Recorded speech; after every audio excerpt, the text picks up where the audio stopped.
बुलाली काशी नगरी भोले बाबा, बुलाली काशी नगरी भोले बाबा।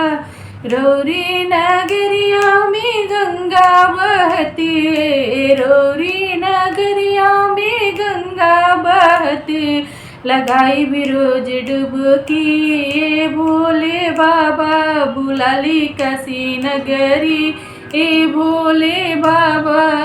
रौरी नगरिया में मुक्ति मिलते, रौरी नगरिया में मुक्ति मिलते है। दिला दी मुहे मुक्ति भोले बाबा, बुलाली काशी नगरी ए भोले बाबा।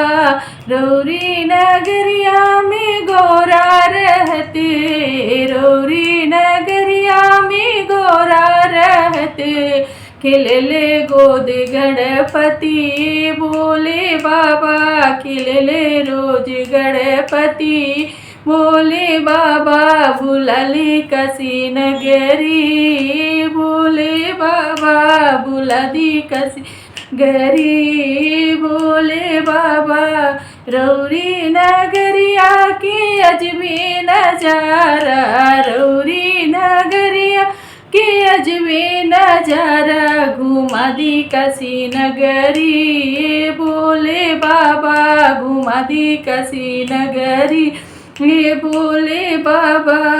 रौरी नगरिया में संत बहुते, रौरी नगरी में संत बहुते है। लगाऊं माथे धूली भोले बाबा, बुलाली काशी नगरी भोले बाबा।